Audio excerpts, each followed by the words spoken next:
헬라 철학의 체계는 위로부터와 아래로부터인데 위로부터 철학을 전개한 자는 플라톤이고 아래로부터 철학을 전개한 자는 아리스토텔레스예요. 그리고 이 두 부류의 철학 체계는 기독교 신앙과 신학을 전개하는 방향성을 제시했는데 그것이 주지주의와 주의주의인데 정의하면 주의주의는 이해하기 위하여 믿는다라는 거고 주지주의는 믿기 위하여 이해한다라는 그런 뜻입니다. 먼저 주의주의는 의지가 이성보다 우위에 있다는 주장이에요. 이 주의주의는 하나님의 뜻과 인간의 자유의지에 대한 견해로 어거스틴이 주의주의를 강조했는데 왜냐하면 인간은 전적으로 타락한 존재라는 이해에서부터 어거스틴의 신학이 출발하기 때문에 그렇습니다.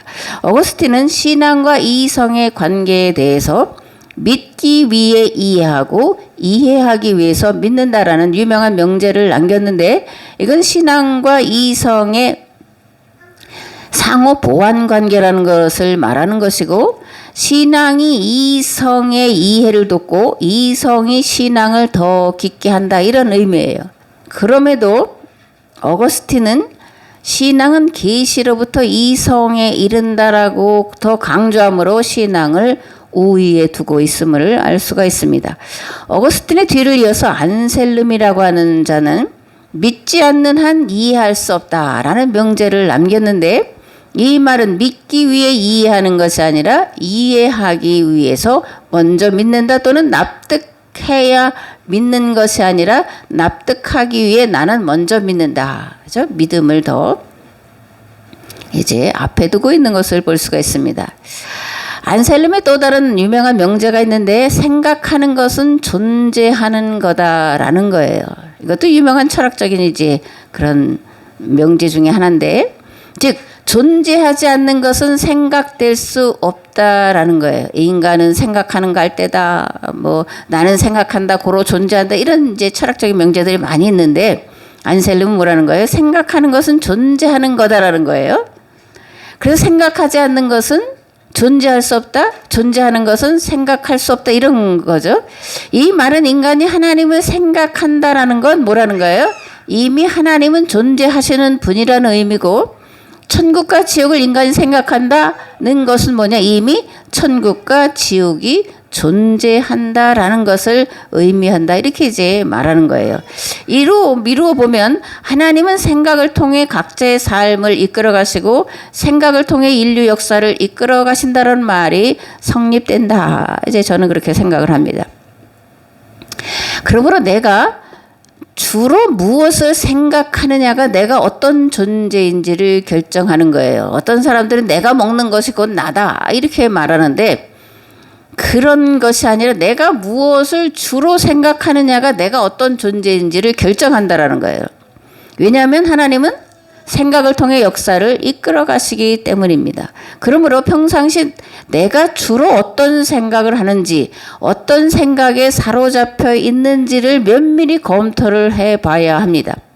그리고 내 생각이 하나님께로부터 오는 것인지 마귀로부터 또는 내 본성에서부터 오는 것인지 점검을 해봐야 합니다. 그래야 잘못된 길로 빠지지 않고 바른 길로 갈 수가 있습니다. 아멘. 야고보서 3장 15절에서 18절에 이렇게 기록되어 있습니다. 여러분의 마음속에 지독한 시기심과 경쟁심이 있으면 자랑하지 말고 진리를 거슬러 속이지 마십시오. 이러한 지혜는 위에서 내려온 것이 아니라 땅에 속한 것이고 육신에 속한 것이고 마귀에게 속한 것입니다. 시기심과 경쟁심이 있는 곳에는 혼란과 온갖 악한 행위가 있습니다. 그러나 위에서 오는 지혜는 우선 순결하고 다음으로 평화스럽고 친절하고 온순하고 자비와 선한 열매가 풍성하고 편견과 위선이 없습니다.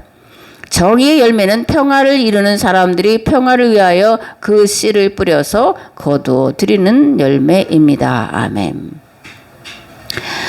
주지주의는 그러면 또 뭘까요? 주지주의는 지성이나 이성이 의지나 감성보다 또는 신앙보다 우위에 있다라고 보는 입장입니다. 이성의 절대적 우위를 강조하면서 감정이나 충동에 의해 행동하는 것은 해로운 것이므로 이성을 통해 올바른 행동을 해야 한다고 강조하는데 대표적인 신학자로는 토마스 아퀴나스가 있습니다. 그래서 아퀴나스는 모순, 비모순의 법칙, 모든 진리에는 모순이 없어야 된다 이런 비모순의 법칙을 말하기도 하는데, 아퀴나스는 이중 진리론에서 신앙과 이성은 서로 다른 영역에서 진리를 탐구하지만 궁극적으로 모순되지 않는다. 신앙은 계시를 통해 초자연적 진리에 접근하고 이성은 자연적 진리를 다룬다, 이렇게 말을 했습니다. 또 은총은 자연을 파괴하지 않고 완성한다라는 원칙을 세웠는데, 이를 통해서 신앙과 이성의 조화를 추구를 했습니다. 아리스토텔레스의 철학이 밑에서부터라고 했는데, 주로 아리스토텔레스의 철학을 말하자면 자연 철학이다, 이렇게 말할 수가 있어요. 그리고 이성과 과학과 합리에 대해서 더 중점을 두는 것이 아리스토텔레스의 철학인데, 이 아리스토텔레스의 철학의 영향을 받은 아퀴나스는 신앙과 이성의 관계를 믿기 위해서 이해한다. 이해하기 위해서 믿는다라는 것과 정반대로 믿기 위해서 이해한다. 이런 이제 명제를 남겼다라는 거예요. 그동안 신학이 전개해온 철학적 명제는 주의였습니다. 어거스틴을 통해서 기독교 신학과 철학이 이제 전개되면서 어거스틴은 신플라톤주의에 신학을 올려놓았기 때문에 주지주의자였다라는 거예요. 그러나 21세기의 융합의 시대다, 통섭의 시대다, 통합의 시대다 하는 이 때에는 둘 중에 하나를 선택해서는 안 된다는 것이 제 생각이에요. 둘 다를 가지고 있어야 된다는 겁니다. 신앙과 믿음은 먼저 하나님께로부터 오는 것이 있지만 나의 의지적 결단이 반드시 필요한 거예요. 마찬가지로 구원도 하나님으로부터 값없이 주어지는 은총의 사건이지만 그 은총에 대한 나의 응답이 있어야 합니다. 그리고 부르심에 대한 응답은 하나님을 바로 알고 또 말씀을 바로 알고 그리고 바로 믿고 그것을 행하는 데까지 나아가야 됩니다. 신앙과 삶의 일치를 가져오는 믿음이야말로 구원에 이르는 바른 길인데, 주의주의냐 주지주의냐 어떤 것이 맞다 틀리다가 아니라 둘 다 하나님께로부터 와야 되고 인간의 응답이 있어야 된다. 감리교의 말로는 하나님 100%, 인간 100%라는 겁니다. 아멘. 흔히 히브리서 11장을 믿음장이라고 이제 말을 하죠. 왜냐하면 믿음의 선진들에 대해서 기록을 하면서 믿음으로 오라는 말을 앞세우고 있기 때문에 이제 믿음장에다 이렇게 붙였어요. 믿음으로 아벨은, 믿음으로 에녹은, 믿음으로 노아는, 믿음으로 아브라함은, 믿음으로 이삭은, 믿음으로 야곱은, 믿음으로 요셉은, 믿음으로 모세는, 믿음으로 기생 라합은, 이렇게 믿음으로 이들이 하나님의 말씀을 따라서 살았다. 그래서 믿음의 선진들이다. 이렇게 히브리서 11장 내내 이들을 말씀을 하고 있습니다. 믿음, 이들이 가진 믿음은 뭘까를 살펴볼 텐데, 첫째는 하나님에 대한 인격적인 신뢰를 성경은 믿음이라고 말을 합니다. 신실하시고 인자하신 하나님 아버지이심을 믿고 그를 의지하고 따르고 나의 온 생애를 맡기고 살아가는 것을 믿음이다, 이렇게 말한다는 거예요. 둘째, 하나님의 약속을 믿는 겁니다. 히브리서는 믿음의 조상 아브라함이 하나님의 약속을 믿었다고 증언을 합니다. 그런데 아브라함이 믿은 하나님의 약속은 뭐냐? 아브라함을 통해 세상 모든 민족이 복받아 살게 하시겠다라는 약속이에요. 이 약속을 따라서 아브라함은 이삭을 번제로 바치라는 말씀에 기꺼이 순종을 할 수 있었습니다. 왜냐하면 하나님은 약속하신 것을 반드시 이루시는 분이심을 아브라함이 믿었기 때문입니다. 또한 하나님은 죽은 자 가운데서도 다시 살리실 것을 믿었기 때문에 이삭을 기꺼이 바칠 수 있었다라는 거예요. 아멘. 셋째로, 구원에 이르는 믿음은 하나님과 성경과 역사에 대한 바른 지식과 바른 이해의 기초를 하고 있습니다. 하나님과 성경과 역사를 바로 알고 바로 믿고 바로 행하는 것이 참된 믿음이요. 이러한 믿음을 갖기 위해 말씀과 기도로 나아가야 합니다. 기도 시간에 성경과 하나님에 대해 의문을 가지고 깊이 묵상을 해야 합니다. 아멘. 저는 순전한 믿음에 이르기 위해서는 의문에 대한 질문에서부터 시작해야 한다, 이렇게 생각을 합니다. 여호수아 4장 4절에서 7절에 보면 이스라엘이 넘치는 요단강을 건넌 다음에 행한 일을 이렇게 기록을 하고 있습니다. 여호수아가 이스라엘 자손 중에서 각 지파에 한 사람씩 준비한 그 12사람을 불러 그들에게 이르되 요단 가운데로 들어가 너희 하나님 여호와의 궤 앞으로 가서 이스라엘 자손들의 지파 수대로 각기 돌 한 개씩 가져다가 어깨에 매라. 이것이 너희 중에 표징이 되리라. 후일에 너희의 자손들이 물어 이르되 이 돌들은 무슨 뜻이냐 하거든 그들에게 이르기를 요단물이 여호와의 언약궤 앞에서 끊어졌나니 곧 언약궤가 요단을 건널 때에 요단물이 끊어졌으므로 이 돌들이 이스라엘 자손에게 영원히 기념이 되리라 하라 하니라. 요단을 건너는 가중에 그 가운데 있던 돌 12개를 꺼내다가 이제 육지에다 놓습니다. 거기다 무슨 글씨를 쓰고 표시를 한 게 아니에요. 근데 이제 훗날에 사람들이 커다란 돌멩이 12개가 있는 걸 보고 이게 도대체 뭡니까? 이렇게 물으면 얘기하라는 거예요. 그러니까 신앙은 물음에서부터, 질문에서부터 시작되고 그 질문에 대해서 대답하는 과정이다, 이렇게 이제 말씀을 하고 있다라는 겁니다. 바른 신앙과 믿음은 물음에서부터 시작되는 것입니다. 그러므로 하나님 앞에 의문을 가지는 것 또는 의문되는 것, 믿기 어렵고 이해하기 어려운 문제들을 가지고 나아가서 물어야 됩니다. 그러면 하나님께서 바른 이해를 갖도록 인도해 주실 것입니다. 아멘.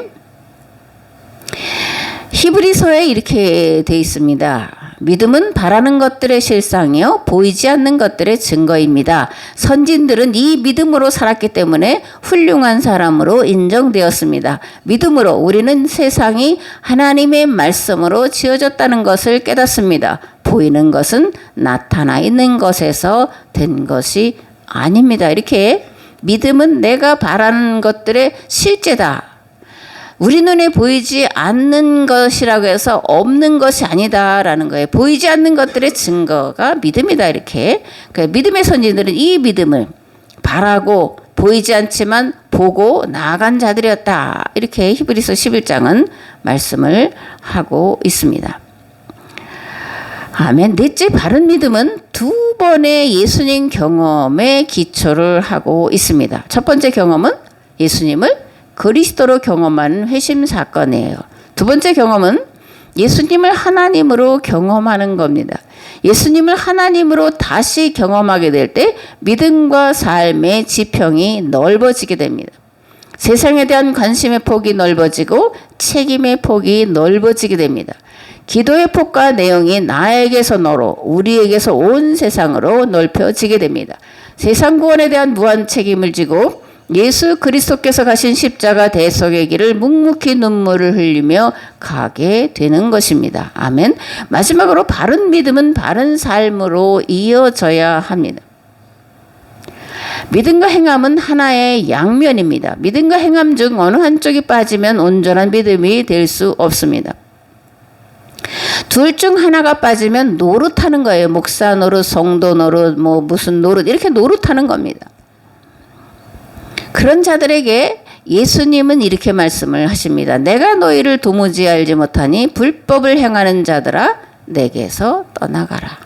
이 말씀이 우리에게 임하지 않기를 우리 주 예수 그리스도의 이름으로 축복합니다. 아멘. 믿음의 출발점, 나로부터일까 하나님으로부터일까? 이게 주지주의, 주의주의 이런 질문과도 사실 그 맥을 같이 하는 것이긴 한데요.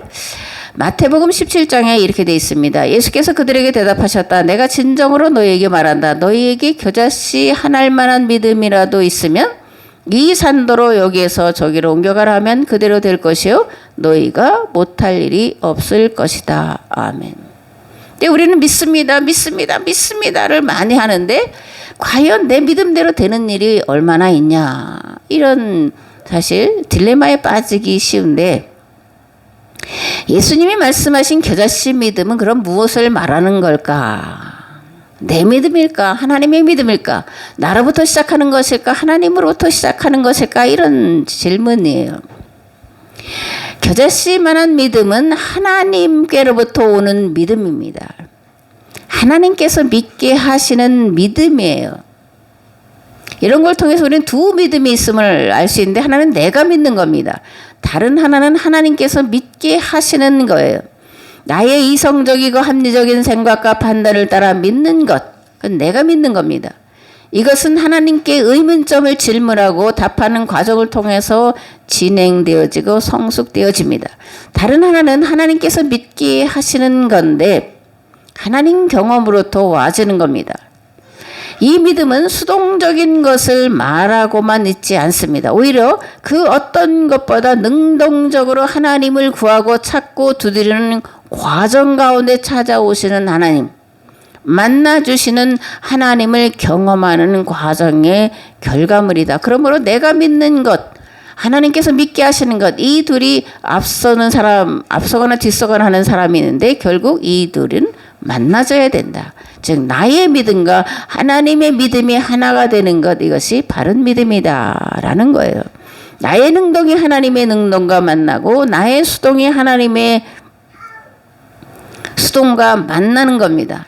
그러므로 교회와 성도는 하나님의 믿음에 이르기 위해 애쓰고 힘써야 합니다. 자신을 성찰하는 끊임없는 회개와 함께 성도가 교회에 모여 기도하는 일에 힘써야 합니다. 그러면 하나님께서 찾아와 주시고 만나 주실 줄 믿습니다.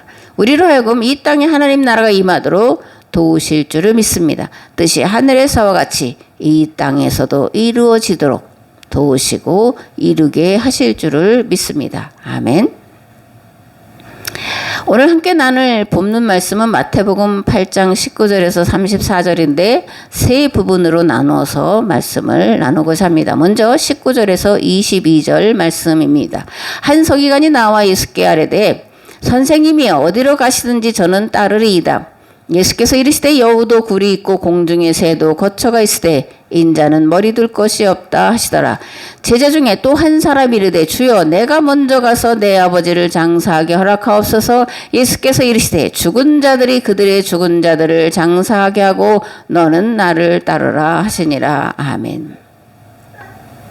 기도의 우선순위가 있는 것과 마찬가지로 예수님을 따르는 삶에도 우선순위가 있습니다.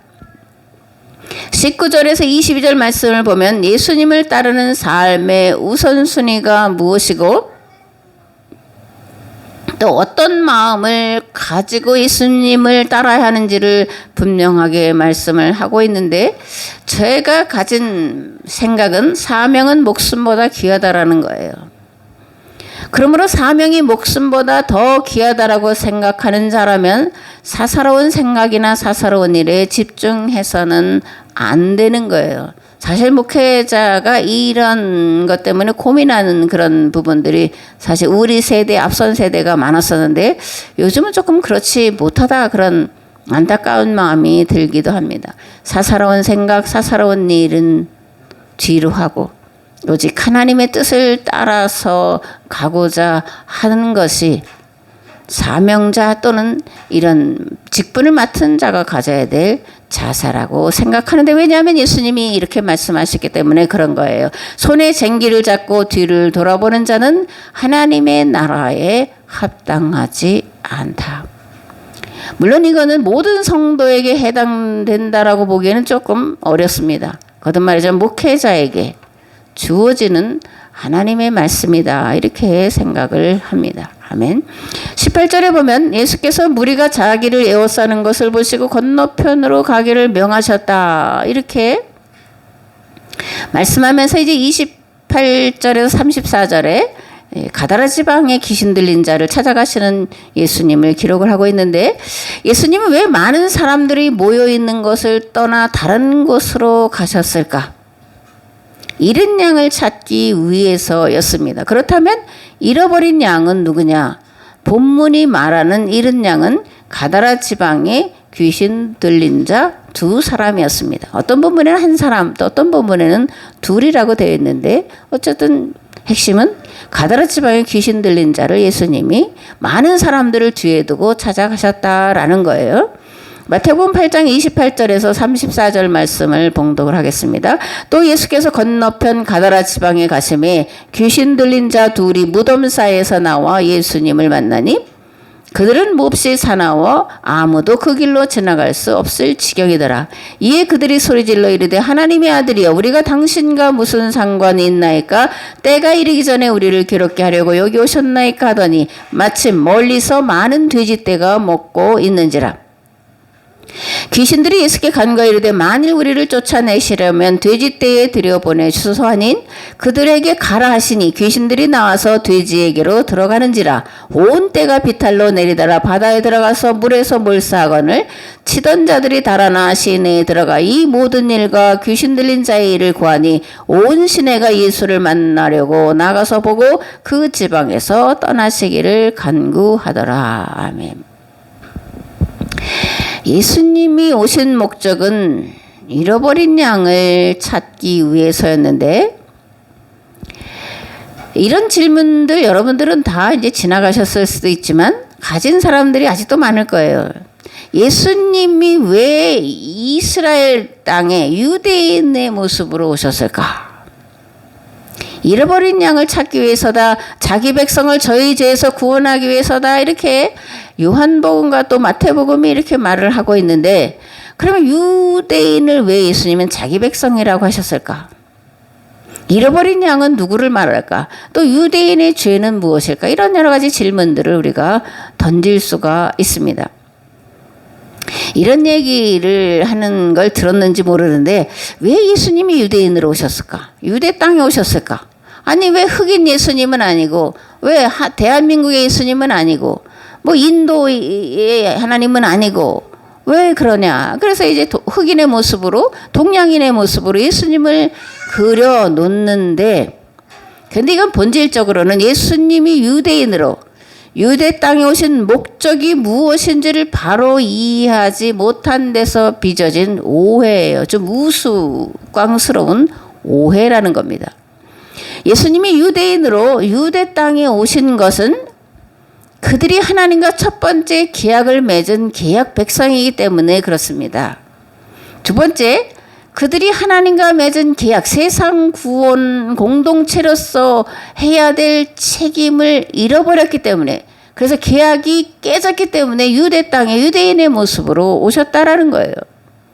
그리고 이제 새롭고 산 구원의 길을 이루기 위해서 잘못된 신앙을 완전히 바꿔 새롭게 하기 위해서 그 땅에 그 백성의 모습으로 오셨다라는 거예요. 그리고 그 몸으로 새로운 계약 공동체를 세우기 위해서였다라는 겁니다. 하나님은 어떤 사람이 잘못했다고 해서 그것을 금방 심판하시지 않습니다. 오래 참으시고 계속해서 기회를 주시는 분이에요. 그 기회를 놓치지 않는 지혜로운 저희들이 되기를 원합니다. 아멘. 골로새서 1장에 보면 이렇게 기록합니다. 그는 몸인 교회의 머리시라. 그가 근본이시요 죽은 자들 가운데서 먼저 나신 이시니 이는 친히 만물의 으뜸이 되려 하시며 아버지께서는 모든 충만으로 예수님 안에 거하게 하시고 그의 십자가의 피로 화평을 이루사 만물 곧 땅에 있는 것들이나 하늘에 있는 것들이 그로 말미암아 자기와 화목하게 되기를 기뻐하심이라. 나는 이제 너희를 위하여 받는 괴로움을 기뻐하고 그리스도의 남은 고난을 그의 몸된 교회를 위하여 내 육체에 채우노라. 아멘. 예수님이 찾아다닌 잃어버린 양은 어떤 부류의 사람이었을까? 본문에 의하면 가다라 지방에 귀신 들린 자 두 사람이었습니다. 또 유대교 율법에 의해서 죄인으로 정죄된 자, 가난한 자, 고아와 과부와 나그네 병든 자, 그리고 이방인이었습니다. 더 나아가 이스라엘의 죄로 인해 마음이 상한 자였습니다. 이스라엘의 회복을 기다리며 오래 참고 기도하던 자들 곧 시몬과 안나, 그리고 엘리사벳과 사가랴와 같은 사람이었습니다. 그 무엇보다 하나님의 마음과 일치된 자, 그러나 유대교에 의해서 죄인으로 정죄된 자, 이방인인 자들을 잃어버린 양이다. 나는 그들을 찾으러 왔다라고 예수님이 말씀하셨다라는 거예요. 아멘. 그러면 가다라 지방에 귀신 들린 자 두 사람이 왜 잃어버린 양일까? 그 당시 모든 사람들은 그 사람은 사람이 아니라고 생각을 했습니다. 무덤 사이에 거하면서 자기 몸을 상하면서 저게 사람이냐 짐승이냐 이렇게 돌을 던지고 침을 뱉고 하던 사람인데 예수님은 그를 잃어버린 자라고 하셨다라는 거예요. 그래서 찾아가시는 겁니다. 그것은 말씀을 통해서 알 수 있는데 마가복음에 보면 이들이 고침을 받은 후에 예수님을 따르겠다라고 결단하고 따라 나서는 것에서 볼 수가 있습니다. 고침을 받았으면 먼저 가정에 돌아가 가족을 만나보기를 원하는 게 인지상정이 아니겠냐고요. 근데 이들은 가정으로 돌아가는 것이 아니라 예수님을 따르겠다고 간청을 했다라는 거예요. 예수님은 그에게 집으로 돌아가서 어떻게 큰 구원을 너에게 하나님께서 허락하셨는지를 알리라고 하셨는데 걔는 자기 집에 돌아가서 가족에게 알린 것에 그친 것이 아니라 뭐예요? 데가볼리 전 지역을 돌아다니면서 예수님께서 하신 일을 전파했다. 복음 증거자의 삶을 일평생 따랐다. 이런 말씀을 통해서 그가 잃어버린 자였다라고 예수님이 찾아가신 이유와 목적을 찾아낼 수 있다라는 겁니다. 아멘. 하나님이 찾으시는 사람은 사사로운 일에 얽매이는 자가 아니라 자기 십자가를 지고 예수님을 따르는 자예요. 손에 쟁기를 잡고 뒤를 돌아보는 자가 아니라 오직 앞을 보고 나아가는 자입니다. 하나님이 찾으시는 자는 모든 사람이 구원에 이르기를 원하고 그 일을 하고자 하는 자를 찾으시고 그를 통해서 세상 구원의 일을 시작하도록 도우시고 역사하시는 줄을 믿습니다. 아멘. 마가복음에는 이 마태복음 8장에 있는 말씀과 같은 병양복문인데 이렇게 되어 있습니다. 예수께서 배에 오르실 때에 귀신 들렸던 사람이 함께 있기를 간구하였으나 그죠? 허락하지 아니하시고 그에게 이르되 집으로 돌아가 주께서 내게 어떻게 큰 일을 행하사 너를 불쌍히 여기신 것을 네 가족에게 알리라 하시니 그가 가서 예수께서 자기에게 어떻게 큰 일 행하셨는지를 데가볼리에 전파하니 모든 사람이 놀랍게 여기더라. 마태의 베드로의 증언이고 마가가 복음서에 이렇게 기록을 해놓고 있습니다. 아멘. 이제 예수님이 귀신들이 돼지떼에게 들여보내주세요. 그러니까 돼지떼에게 들어가라 이렇게 이제 말씀을 하셨고 2,000마리나 되는 돼지가 다 바다의 몰살에 죽었다 이렇게 이제 돼 있습니다. 그리고 가다라 지방 사람들은 예수님이 떠나시기를 간구했다 이렇게 기록이 되어 있는데 오늘 좀 철학적인 이야기를 좀 해서 죄송하긴 한데 어쨌든 철학과 신학이 철학을 끌고 가야 되는데 지금은 철학이 신학을 끌고 가서 문제인데 소유냐 존재냐라는 철학적 거대 담론이 있습니다.